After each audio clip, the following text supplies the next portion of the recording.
Hola, buenas tardes. Estamos hoy aquí para dar paso a la tercera videoconferencia de este curso y esta va a tratar de las arritmias ventriculares. Bien, pues como sabéis, las arritmias ventriculares son un grupo de alteraciones del ritmo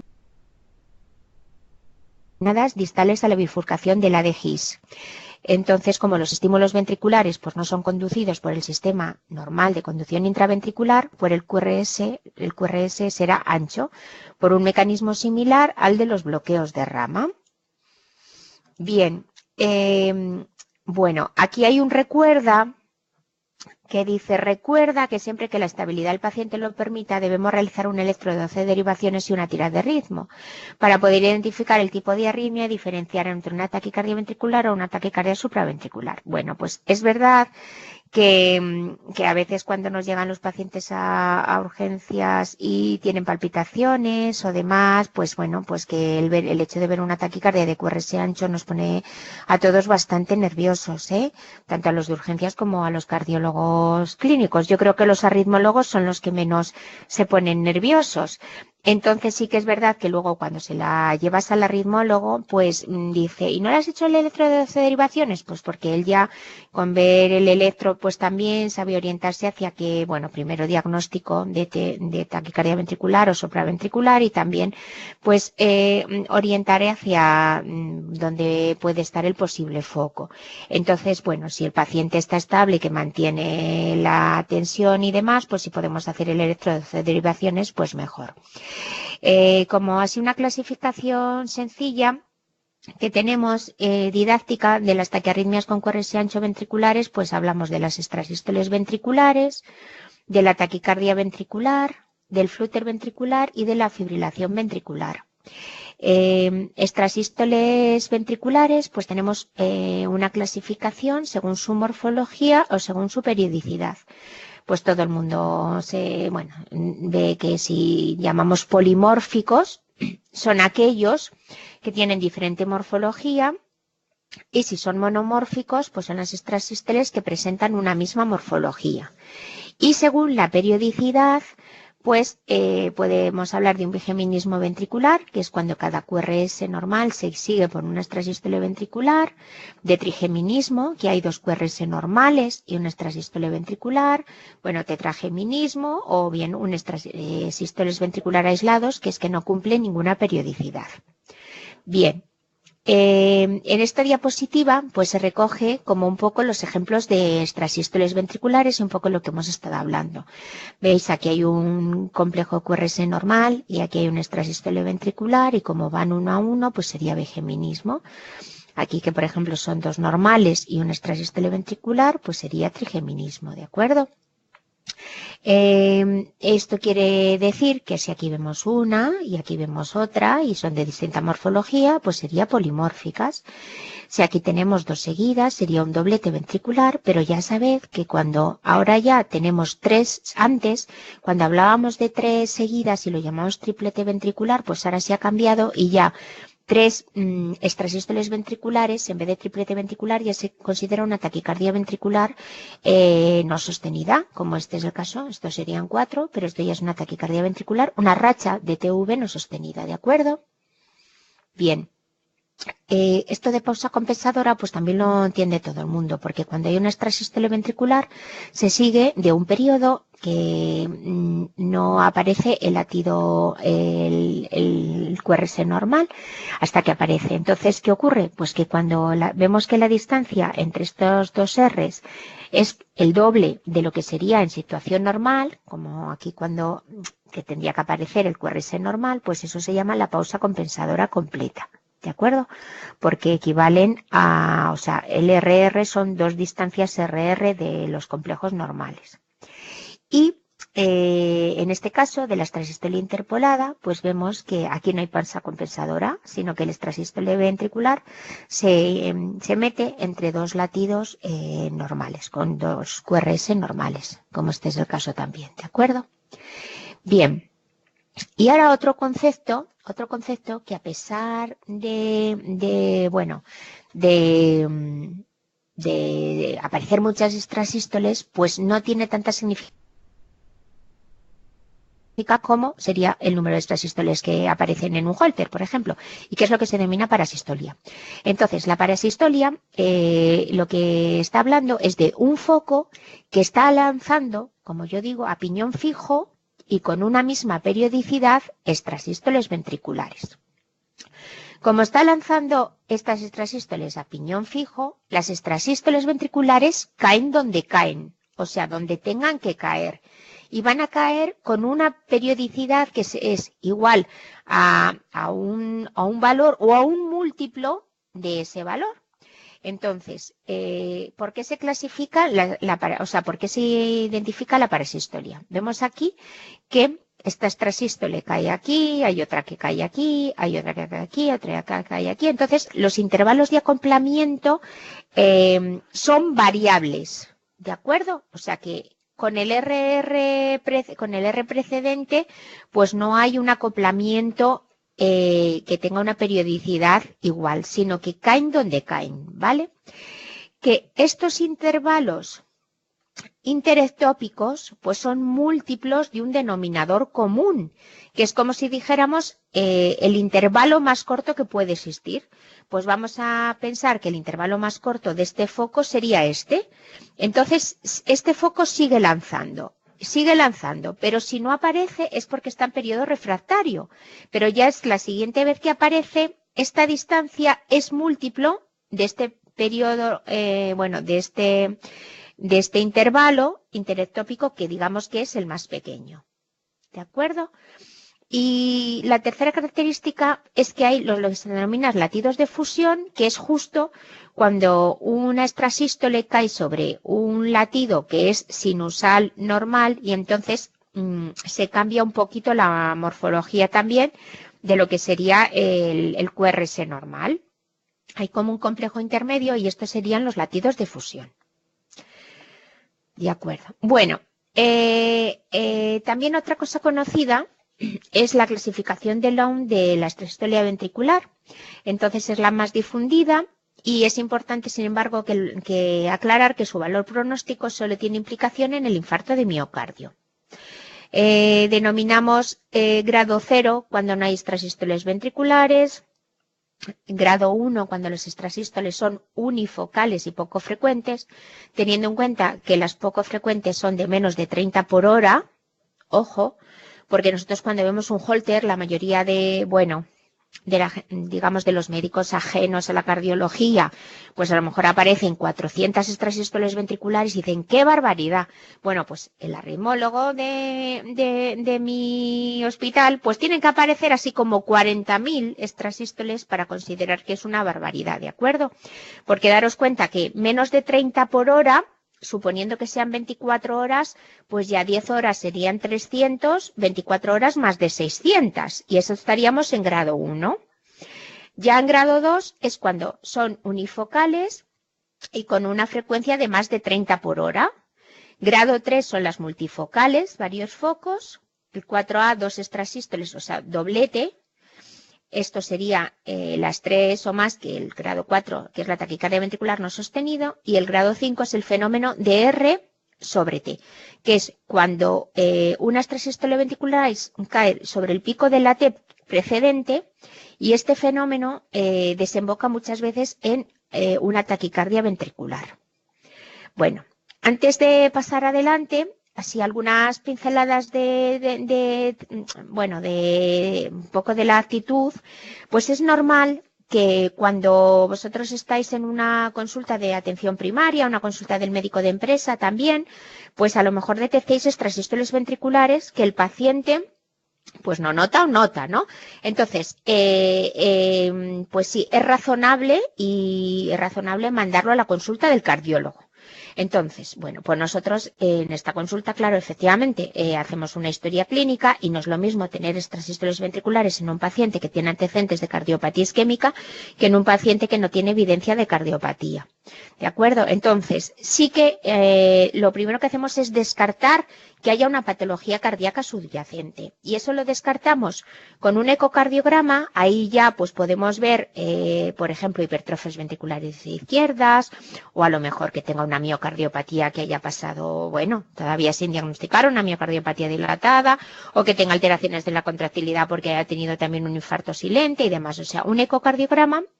Yo también, por supuesto, pido una prueba de esfuerzo, pues para dos cosas. Primero, pues para detectar si también subyacente puede haber alguna cardiopatía isquémica y en la prueba de esfuerzo se pueda también ver descensos del segmento ST, o la pido también pues para ver cómo se comporta esas tres sístoles ventriculares con el ejercicio. Que es verdad que cuando la hacemos los cardiólogos las pruebas de esfuerzo con la extrasistolia ventricular, pues también te da un poco bueno, pues de respeto, pero mejor que si ese señor está haciendo ejercicio y con ese ejercicio van a aumentar las extrasístoles, apareciendo dobletes, tripletes, TV no sostenidas, mejor que le pase en el hospital que no que le esté pasando por la calle, ¿no? Entonces, son benignas cuando aumenta el ejercicio y desaparecen, o van a menos las extrasístoles ventriculares, que suele ser en la mayoría de los casos. Y si aumenta la extrasistolia, forman más abigarradas y más preocupantes, pues yo he tenido algún caso en que luego le he pedido un cateterismo para descartar enfermedad coronaria, ¿eh? Y imaginaros que no, bueno, que han desaparecido con el ejercicio, o sea, que son benignas, digamos, ¿no? En principio no haríamos nada. No haríamos nada y mandamos al paciente a revisión, pues así cada 2 años, ¿no? Hemos descartado cardiopatía, sigue teniendo muchas extrasístoles, le hemos podido poner un holter, donde también os digo que a lo mejor dicen 10.000 extrasístoles, porque puede ser un foco de parasistolia, que es cuando el foco, como os he dicho, de parasistolia va siempre a lanzar su extrasístole, a estimular. Entonces la parasistolia se caracteriza por tener muchísimas extrasístoles ventriculares en el holter, y en el caso de que estas extrasístoles, aun siendo benignas en su significado, el paciente las note, es decir, sean muy sintomáticas, pues el arritmólogo puede hacer una ablación del foco de extrasistolia ventricular, que en algunos casos se ha hecho, y es como llegar hasta el foco que lanza esa extrasístole y hacer una ablación con un estudio electrofisiológico. Concretamente el otro día, por ejemplo, vi yo una paciente en mi consulta que tiene de base una miocardiopatía dilatada y, bueno, las coronarias normales, es mayor. Entonces, la verdad es que no me había, la conozco ya de un par de veces porque antes iba a otro hospital, entonces le propuse, ¿podemos hacer ablación? Y dice, no, que ya se la intentaron hacer, es verdad que había ido hace años en otro hospital de Madrid, habían intentado, y dice la hija, y no, fracasó la ablación del foco de extrasistolia. Lo intentaron, o sea que no siempre, como estos procedimientos de estudio electrofisiológico son 100% efectivos, porque en este caso también se intentó y no se pudo, pero bueno, que en otras ocasiones se intenta hacer ablación del foco y se puede, ¿vale? Bien, pues con esto ya pasamos a las taquicardias ventriculares. Una clasificación de las taquicardias ventriculares, pues es según si hay afectación miocárdica, porque pueden ser primarias o bien secundarias. Es decir, pues tenemos dentro de las primarias taquicardias ventriculares fasciculares, del tracto de salida ventrículo derecho. Esto ya es una clasificación un poquito más para los arritmólogos, ¿de acuerdo? Porque nosotros vamos a ver las taquicardias ventriculares, pues las monomórficas, sostenidas, las de siempre, no nos vamos a meter qué tipo de taquicardia es, eso luego ya la estudian cuando le hacen el estudio los arritmólogos, ¿de acuerdo? Pero bueno, en el fondo tenemos unas primarias que son las que son per se taquicardias ventriculares, y unas secundarias que digamos que es secundaria pues a una escara porque el paciente tiene una cardiopatía isquémica, una miocardiopatía dilatada, displasia rimogénica del ventrículo derecho, o bien llamamos sin escara porque lo que hay es una miocardiopatía hipertrófica, con esa enfermedad genética que también es hereditaria, afecta a gente joven, puede causar muerte súbita, ¿de acuerdo? Miocardiopatía hipertrófica, o bien puede ser mediado por drogas, por fármacos que producen síndrome de QT largo adquirido, o bien ya las canolopatías, el síndrome de QT largo, QT corto, Brugada y las alteraciones electrolíticas. La verdad es que para mí lo más difícil, no lo más difícil, sino quizá lo menos agradecido, afortunadamente es muy pocos casos, son los casos de canalopatías, ¿de acuerdo? Porque producen muerte súbita.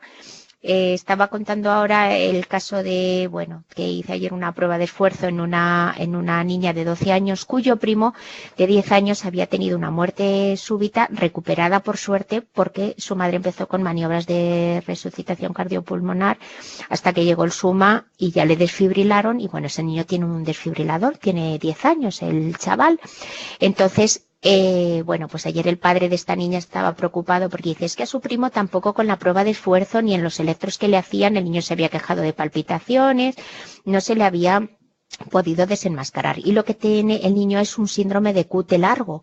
Y a veces este QT largo pues es también, como digamos, intermitente. Entonces cuando le hacían los electros, pues así en un estudio rutinario normal no aparecía, ¿de acuerdo? Entonces, bueno, pues que hay veces, como recientemente que hemos visto este jugador de baloncesto que ha caído pues muerto en la pista, que no es que estas personas de élite, deportistas de élite en Estados Unidos, en España, no estén estudiados, porque evidentemente cómo no van a estudiar a este tipo de personas, aunque sea con un ecocardiograma, descartado miocardiopatía hipertrófica, con una prueba de esfuerzo, pero que hay lo que se denominan para mí, pues eso, lo más difícil de todo es buscar una canalopatía, porque a veces pues ni se detecta en un electro normal y morfológicamente el corazón es estructuralmente normal, ¿de acuerdo? Y que encima, para colmo, estos niños fallecen pues al hacer ejercicio, porque precisamente es el estímulo adrenérgico, luego también se les pone beta bloqueantes, es el que causa en ese caso pues las arritmias en casos de ejercicio, ¿de acuerdo? Bueno, entonces aquí tenemos este grupo que cada vez lo va conociendo, son genéticas y demás, se van conociendo un poco más, pero que a veces por desgracia tienes que tener un caso, que es el caso, para poder determinar el gen y luego estudiar a toda la familia. Y entonces el caso en esa familia pues es un chico, un joven que ha tenido una muerte súbita, ¿de acuerdo? Bueno, estas son las canalopatías y después de esta clasificación, que digamos que hemos hecho por afectación miocárdica, pues según la duración, pues son las en salvas o no sostenidas o las sostenidas, que la duración debe ser superior a 30 segundos. Y según la morfología, pues monomorfas, que tienen una morfología, polimorfas, morfología diferente. ¿De acuerdo? Bueno, se llama incesante cuando predomina el ritmo TV sobre el ritmo sinusal. Y esta es como una definición de taquicardias ventriculares, que hablamos de ritmos rápidos con 3 o más complejos ventriculares que se originan por debajo de la bifurcación de la DGIS y que se inician por un latido ventricular adelantado. Bien. Atendiendo a la morfología, pues tenemos estas que hemos dicho, las monomorfas, que es la clásica, con un SQRS ancho, mayor de 0,12 segundos, y que es la TV más frecuente, que es la TV clásica o típica. Y luego, por supuesto, con esto ya no nos metemos, que es la TV con QRS estrecho. No nos metemos con ello porque si ya las taquicardias de QRS estrecho, el otro día vimos las supraventriculares, las dificultades que tenemos, pues saber que una taquicardia de QRS estrecho es TV, pues ya entra dentro del terreno de los arritmólogos, que es cuando se originan en fascículos de la DGIS y por eso se denominan fasciculares y los complejos son menores de 0,12 segundos. ¿De acuerdo? Y luego también otra taquicardia ventricular monomorfa pues es el ritmo idioventricular acelerado, que es un ritmo regular entre 60 y 100 y que es la arritmia propia de la reperfusión de un infarto. Y dentro de las ventriculares polimórficas, pues la más frecuente y la que todo el mundo ha visto alguna vez puede ser la taquicardia ventricular en torsión de puntas. Esta que os digo de la polimorfa catecolaminérgica es esta que está asociada pues con con las catecolaminas al hacer los ejercicio. Este niño, como os decía antes, pues se le suele, a pesar de tener un DAI, pues las revisiones que se hacen son haciendo pruebas de esfuerzo y teniéndole bajo tratamiento con beta bloqueantes. Taquicardia ventricular. Bueno, pues un ejemplo seríamos, ya vemos que este complejo son complejos que van muy rápidos, de QRS muy ancho, ¿no? Entonces, en principio, bueno, si nos llega un paciente a la urgencia con este electro, puede llegar más o menos estable, ¿no? Entonces hay que recordar que siempre la principal causa de la taquicardia ventricular es la cardiopatía isquémica, sobre todo cuando han tenido un infarto de miocardio antiguo y les ha quedado una cicatriz o una escara. Entonces, si yo llego a la urgencia y me encuentro que el señor tiene 70 años y ha tenido un infarto, pues ya por sistema esta taquicardia la voy a catalogar o la voy a tratar o la voy a enfocar como una taquicardia ventricular. ¿De acuerdo? Aunque también en una de mis últimas guardias pues tuve un joven de 26 años que había estado, bueno, pues tomando en una cena familiar y llegó no muy tarde pues con una taquicardia que luego resultó, que a mí me parecía por los criterios morfológicos taquicardia ventricular y que efectivamente que lo era, aunque él estaba hemodinámicamente estable, sin ningún tipo de sintomatología y demás, y bueno, que le di una cardioversión para quitársela y luego cuando se estudió era una TV. De acuerdo, entonces, ¿qué hablamos un poquito para orientarnos por qué esta taquicardia puede ser ventricular? Entonces, hay una serie de características que podemos ir viendo y que nos pueden orientar hacia que sea ventricular o hacia que sea supraventricular aberrada. Entonces, la frecuencia. La frecuencia por lo general no nos orienta, es decir, quiero decir, me refiero a que no por tener las pulsaciones más elevadas, no por ser las pulsaciones más elevadas va a ser una TV y las que no sean elevadas o no tan elevadas, por ejemplo, van a ser supraventriculares. Es decir, que la frecuencia no nos orienta hacia una cosa u otra, porque tenemos taquicardias supraventriculares que pueden ir también a 220, ¿de acuerdo? Y tenemos TVs que pueden ir a 160. Entonces la frecuencia no nos orienta mucho, con lo cual es un criterio que no vamos a utilizar. El eje eléctrico, pues el eje eléctrico es una cosa que a mí me sorprende y me gusta, porque, vamos a pasar al electro anterior, normalmente en todos los casos de las TVs que vamos a mostrar, el eje eléctrico no es normal. Entonces, si yo antes he dejado un poco aquí este electro, pues algunos de vosotros, o a lo mejor muchos de vosotros, en un primer vistazo, pues ya habéis mirado que si vemos el eje eléctrico de este electrocardiograma, pues en uno el complejo QRS es sobre todo muy negativo, con lo cual este eje no es normal, porque sabemos que el eje normal en uno, el QRS es positivo, porque está entre 60 y 90 grados. Entonces hay muy pocos ejes que sean tan a la derecha o unos ejes que llamamos indeterminados porque no se pueden calcular. Entonces, esta es una característica como una especie de truquillo que empleo yo en las taquicardias ventriculares porque la mayoría de ellas tienen este eje que llamamos aquí un eje eléctrico indeterminado o muy extremo a la derecha, entre menos 90 y 180 grados, que sugiere TV. De acuerdo. La duración o la anchura del QRS. Pues en general, cuanto mayor es la anchura del QRS, pues más probable es la presencia de TV.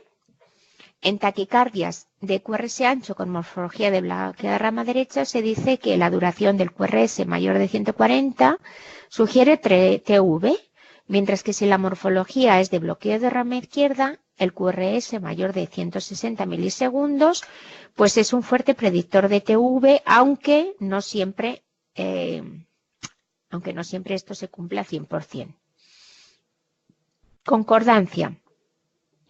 Existe concordancia cuando todas las derivaciones precordiales de V1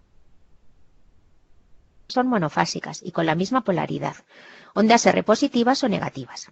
Entonces, ¿esto viene a cuento de qué? Pues esto viene a cuento pues de lo que era el electro normal también, porque os acordáis que en la primera videoconferencia hablamos mucho de cómo son el complejo QRS en las derivaciones precordiales y cómo iba cambiando de un complejo RS profunda, a un complejo que tiene una R muy alta y una S muy pequeña, ¿de acuerdo? Entonces, pues la concordancia va en contra de esto, es decir, que todas las derivaciones son monofásicas y con la misma polaridad.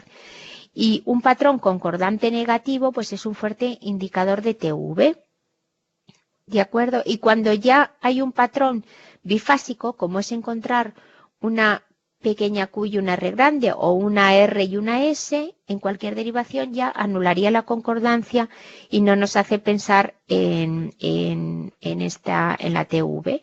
Y es como también antes se decía que un patrón QS en todas las derivaciones precordiales, o sea, una Q profunda, QS profunda, pues es fuertemente sugestiva de TV.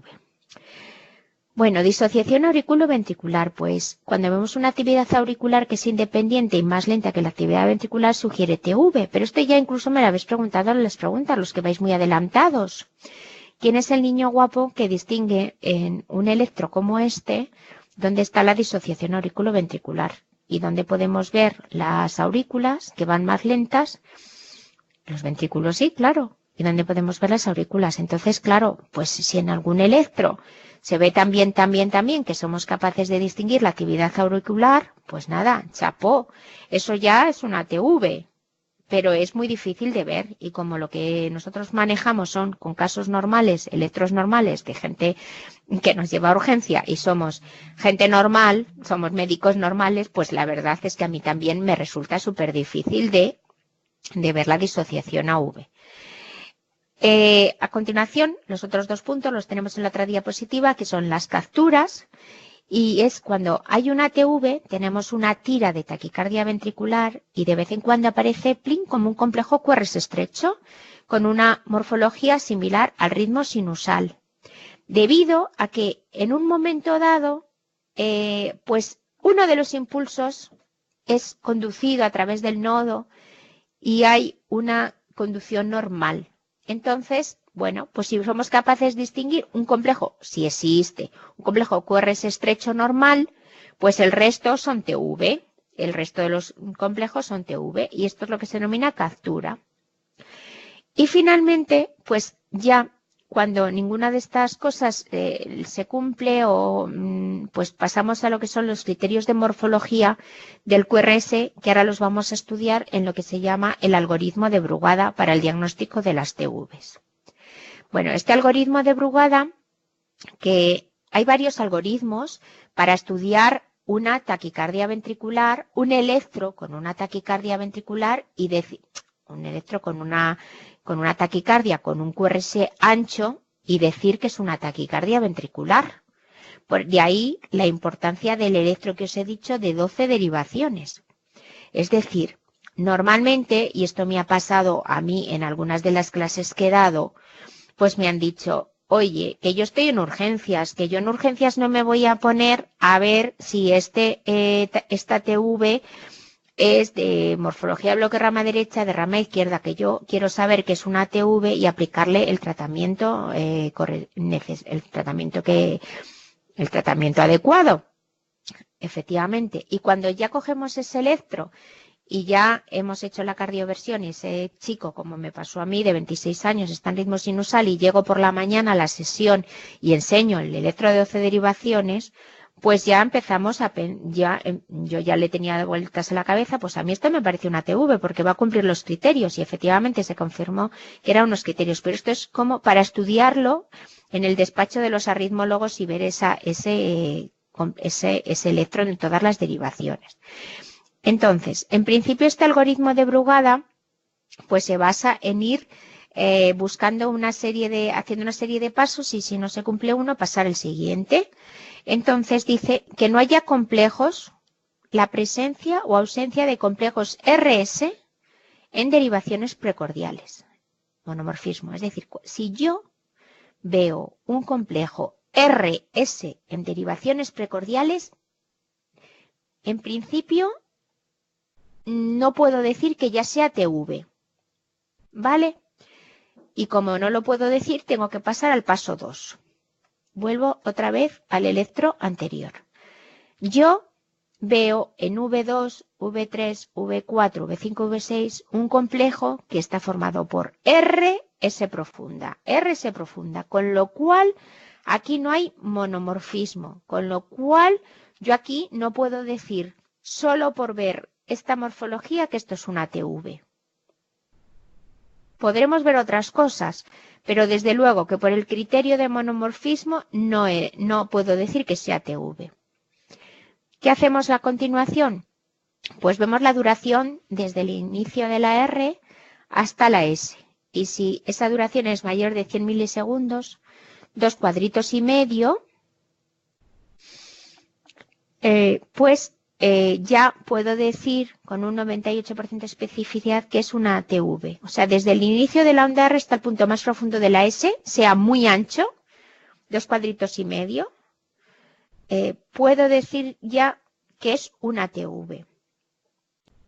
Por supuesto, en este caso que nos ocupa antes, pues una vez lo estuvimos viendo y parece, claro, aquí también necesitaría ver el electro con una lupa, que desde el inicio de esta onda R hasta este cenit de la onda S, pues parecía que había, bueno, pues si hay 2 cuadritos y medio y lo estamos viendo, pues ya decimos que es TV. Pero si no lo viéramos, pasamos de nuevo al siguiente paso, que es la disociación auriculoventricular, que es la difícil.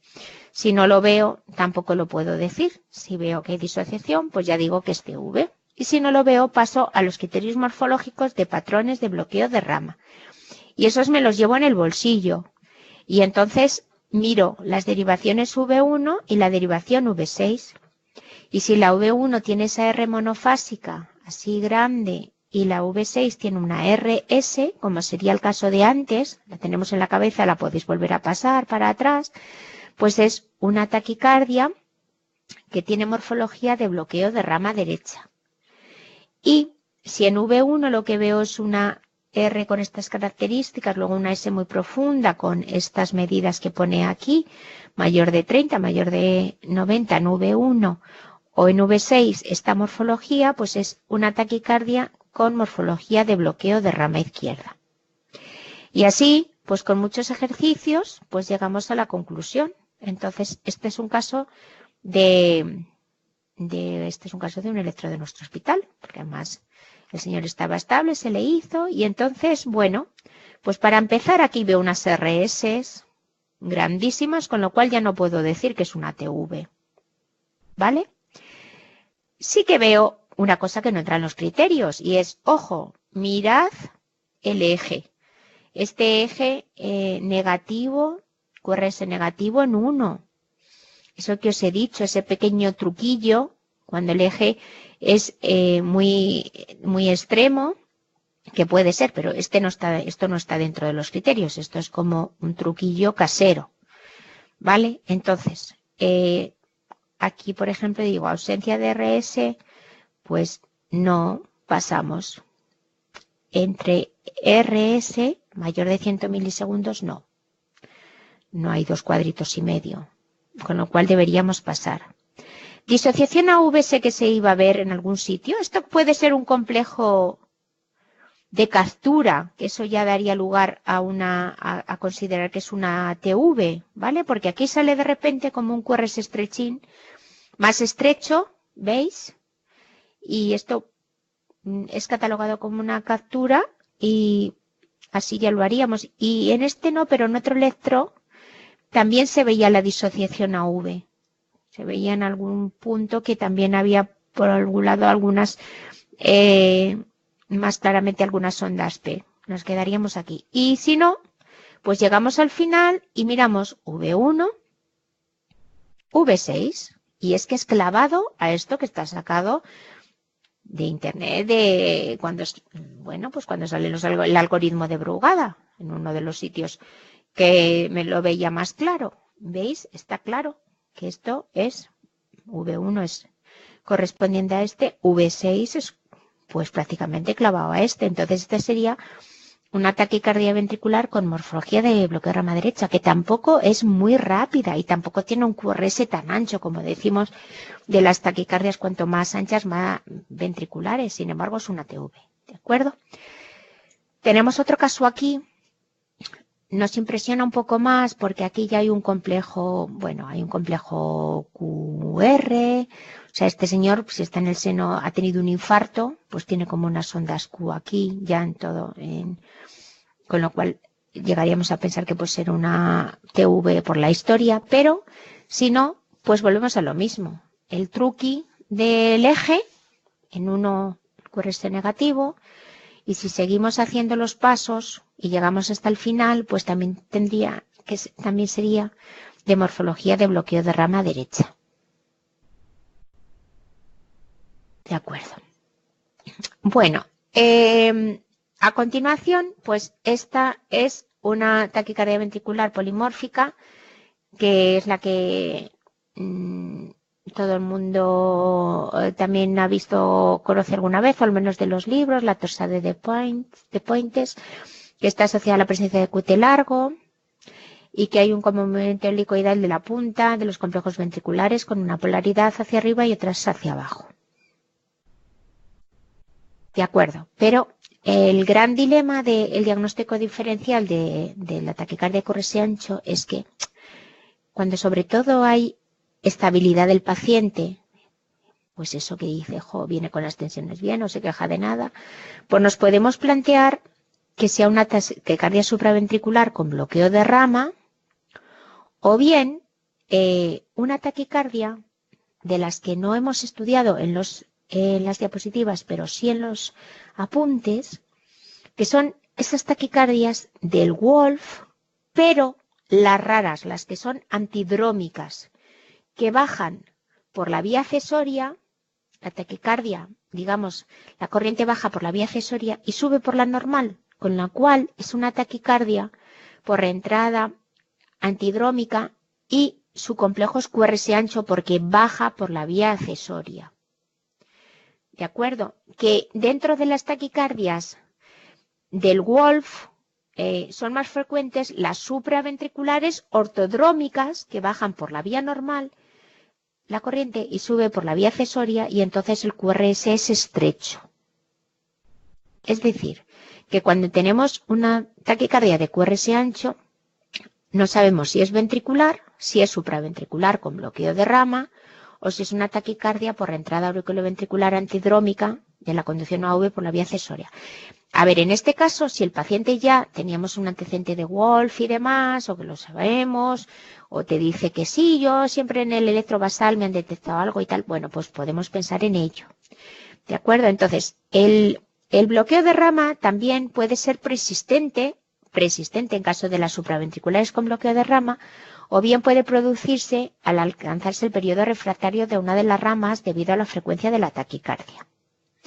¿De acuerdo? Entonces, bueno, pues de ahí las dificultades de hablar de las taquicardias de QRS ancho. Entonces, fijaros, este es un paciente mío de la consulta. Este señor es una miocardiopatía dilatada, que de base tiene un bloqueo de rama izquierda, está en ritmo sinusal, un PR largo, bueno, PR más o menos largo. Pues si este señor, imaginémonos que hace una taquicardia supraventricular, como hemos dicho, aunque sea supraventricular, como la morfología del QRS va a seguir siendo la similar a que tenía el electrosinusal, pues va a aparecer una taquicardia de QRS ancho.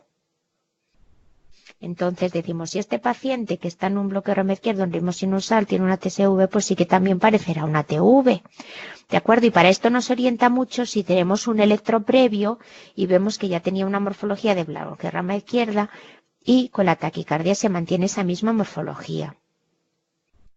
O por ejemplo, este es el caso de una niña de 15 años que acudió por palpitaciones. Ojo, que ella tenía buena presión arterial, su llegada sin dolor, pero tiene una frecuencia de casi 200 latidos por minuto. Entonces, es verdad que parece una TV, parece una taquicardia con QRS ancho, pero en realidad es una taquicardia supraventricular conducción aberrante y esta es el típico electro de lo que hemos dicho, de conducción por la vía accesoria de forma antidrómica por un síndrome de Wolff-Parkinson-White.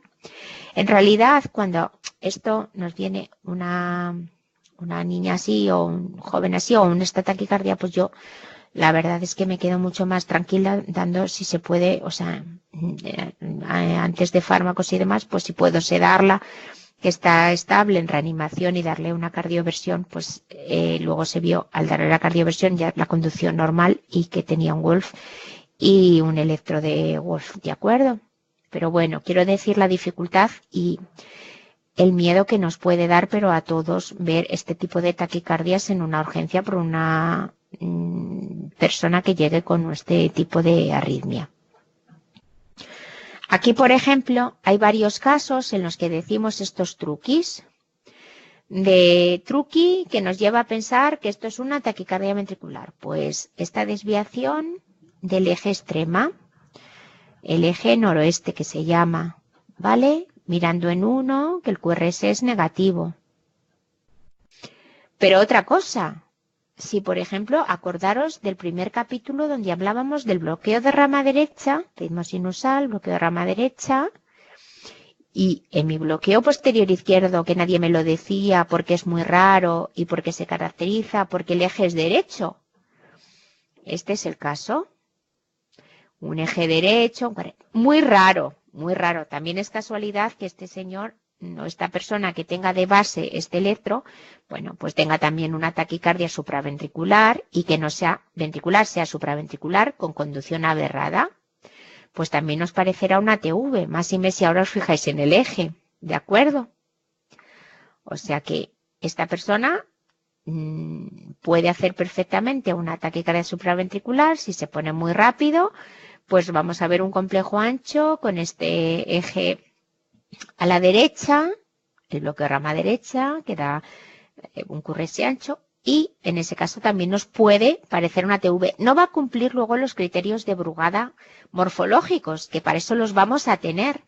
Va a seguir cumpliendo esto, y este no era en V1 como se veía, ¿de acuerdo?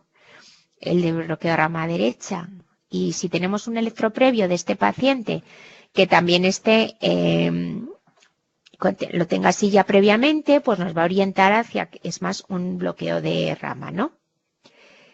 Y bueno, pues aquí tenemos los complejos de captura, que hemos dicho que de vez en cuando se mete un complejo con QRS estrecho, o el complejo de fusión, que se une un latido ventricular y un QRS normal. Y que esto también orienta hacia que si este es uno latido de captura, pues lo demás sea una taquicardia ventricular. Y aquí ya vemos lo que llamamos eso que hemos dicho de la concordancia, que miramos las precordiales, entonces vemos que o bien las R todas son positivas, o bien son negativas, como pueden ser estos complejos QS, donde no hay complejos RS. Entonces esto orienta más hacia, pues lo que hemos dicho, una taquicardia ventricular, la concordancia.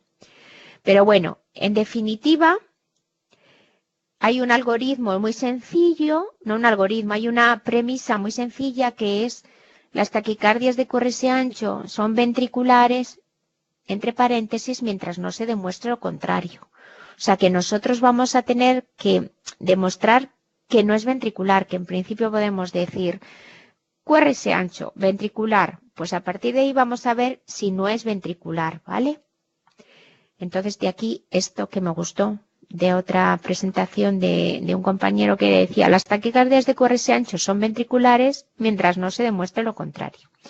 Y el algoritmo de tratamiento, a pesar de los casi 48 minutos que llevamos hablando de las taquicardias ventriculares, es súper sencillo, que es lo que vamos a tener que hacer en la urgencia. ¿Qué es este? Si es QRS ancho, bueno, dice 12 derivaciones y avisar al cardiólogo. En principio, esto pues también lo puede hacer, sobre todo si está inestable. Si nos da un poco más de tiempo a pensar porque está estable, llamamos al cardiólogo. Pero si está inestable, pues hay que aplicarle una cardioversión eléctrica. Y si no está estable, pues podemos comenzar a ver si suena la flauta con un masaje del seno carotidio. Si es eficaz, puede ser una supraventricular aberrada. Y si es ineficaz, incluso podemos poner adenosina, porque no pasa nada. En las ventriculares las puede quitar, en las supraventriculares, las puede quitar, y en las ventriculares no pasa nada por dar adenosina. Entonces se puede probar también. ¿Qué es eficaz? Pues ya lo tenemos. Bueno, pone ahí una TV idiopático, pero bueno, si ha sido eficaz, pues ya hemos quitado la taquicardia. Y si es ineficaz, lo consideramos TV. Y ya tenemos pues una opción o bien de tratamiento como puede ser la miodarona o bien también la procainamida. La procainamida nos ha resultado bastante buena a nosotros, que últimamente se está utilizando aún en presencia de cardiopatía estructural. Lo pone aquí, 10 a 15 miligramos por kilo en 30 minutos y un mantenimiento de 2-4 miligramos por minuto. Si está estable, el paciente mantiene tensiones, podemos hacer esto. O bien, utilizar amiodarona, que es lo que más se ha estado utilizando hasta el momento. La amiodarona, primero el bolo de 300, también en 30 minutos y luego ya una perfusión. Y si aún así, pues no sois de los que os gusta esperar, yo sí veo una taquicardia de esta, la verdad es que prefiero ir directamente a una cardioversión. Se puede cardiovertir, el señor puede está en ayunas, claro, se puede sedar y se puede cardiovertir y así no estás esperando, que a veces esperas 2 o 3 horas a la infusión sin que se quite esa taquicardia. Y estamos hablando de que podemos estar entre una taquicardia ventricular, ¿de acuerdo? Y luego ya... ya para acabar tenemos aquí unos ejemplos muy bonitos del ritmo idioventricular acelerado, porque clásicamente es la típica arritmia que se ve en la fase de reperfusión de infarto. Pero también cuando hay pacientes que tienen un tono vagal muy elevado, disminución del tono simpático, cuando son muy deportistas, pues ¿qué ocurre? Pues que también vemos este tipo de taquicardia porque digamos que están tan bradicárdicos, tienen su ritmo sinusal tan bradicárdico que un foco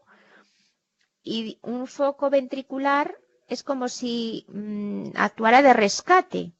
Entonces podemos ver un ritmo regular con una frecuencia no muy alta, son complejos ventriculares anchos y lactúidos de captura y de fusión. Y este electro que gusta muchísimo, pues este es un corredor de maratón. Esta es la tira y se observan QRS estrechos de su ritmo sinusal, pero digamos que este corredor va tan lento que ¿qué pasa? Que el corazón pues lanza este ritmo de rescate, porque digamos que piensa que es una pausa muy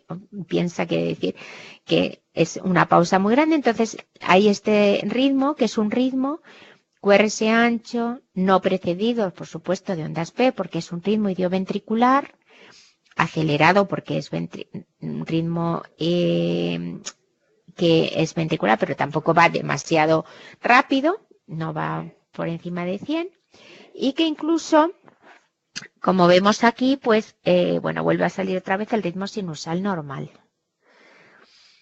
Y en el siguiente, que es lo mismo, pues también pues es un ejemplo porque no sé dónde aquí hay un latido que sería de fusión, porque veis que hay una onda P, entonces estos serían los suyos normales, estos serían ventriculares, y esto es un latido de fusión.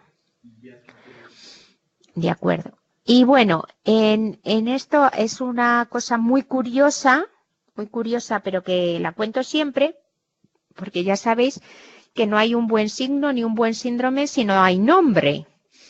Entonces, esto es, el signo que queda más bonito así en inglés, que es de la oreja del conejo, la oreja izquierda del conejo, que es más alta. Entonces, lo que vemos es, miramos V1, ¿de acuerdo? Entonces, en realidad estamos mirando el conejo por detrás, porque de las dos orejas, esta es la izquierda y esta es la derecha. Bueno, pues cuando la oreja izquierda es más alta que la derecha, esta muesquita que hace, pues dice que es altamente específica de origen ventricular, que estos complejos QRS son altamente específicos de origen ventricular. Muy bonito, me gusta este signo, pero yo justo los otros que he puesto, la oreja izquierda no era la más alta. Entonces, bueno, me ha gustado porque esto viene también en los libros y demás, pero que si lo encontramos, pues sí, es altamente específica de TV, pero no siempre es así. ¿De acuerdo? Y ya finalmente, bueno, pues ya tenemos un ritmo, el flúter ventricular, ya pues es una arritmia entre 180 y 250 latidos, ventricular, mal tolerada, que como veis son las ramas, unos complejos con ramas ascendentes y descendentes similares, no hay una línea isoeléctrica y que si no revierte mediante cardioversión eléctrico suele degenerar en fibrilación ventricular. Y finalmente, que además este electro es también de internet, pero el otro día pude hacer una fotografía de un paciente nuestro al que le hice una prueba de esfuerzo ayer, que es concretamente cuando he hecho algunas pruebas de esfuerzo. Esto es una fibrilación ventricular en un paciente que en este momento está teniendo un infarto y le están haciendo un electro. Daros cuenta que normalmente si la persona está parada se hace una tira, pero aquí esta persona tenía las 12 derivaciones puestas, con lo cual es de suponer que tenía un electro de infarto y en un momento dado hizo una fibrilación ventricular, que entiendo que si tiene las 12 derivaciones está en un sitio, en un medio sanitario que pudieron hacer una desfibrilación. Pero bueno, que vemos aquí este ritmo rápido que es caótico, irregular, pérdida de la contracción y que desde luego si no se llega a una desfibrilación cuanto más rápida o cuanto antes, pues equivale a un paro cardíaco y sin tratamiento sería mortal. Y bueno, pues nada, hemos acabado ya con esto, esta charla de las taquicardias ventriculares. Como veis, no son muchas diapositivas y también muchas veces he dicho digamos lo más importante, lo más jugoso para que nos sirva a todos, porque realmente a veces hemos dado este tipo de charlas y bueno, lo importante es el tratamiento, el saberlas distinguir rápido y no tanto, esto no es una clase para ritmólogos, ¿de acuerdo? Entonces es una clase sencilla que es, yo creo que muy útil para todos, que es de lo que se trata, de ser útil a cuantos más mejor. Y bueno, pues si queréis de los que estáis conectados, pues podéis hacer preguntas ahora, ¿vale? También aquí, no sé si veis que hay para escribir, por si no tenéis micrófono, que se puede escribir. No sé si yo escribo así, hola, pues lo veréis. Entonces, pues si alguien quiere comentar algo, si queréis, me lo mandáis por mensaje o la volvéis a repasar cuando esté colgada o alguna duda que haya quedado, pues me las podéis preguntar.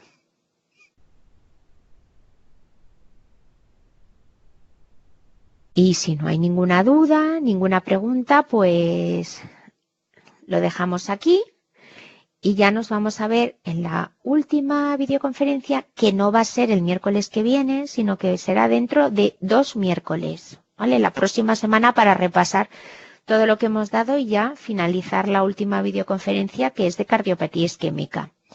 ¿De acuerdo? Pues nada, que paséis buena semana y que sigáis estudiando mucho y trabajando, que tiene mucho mérito trabajar y estudiar. ¿De acuerdo? Pues nada, un abrazo.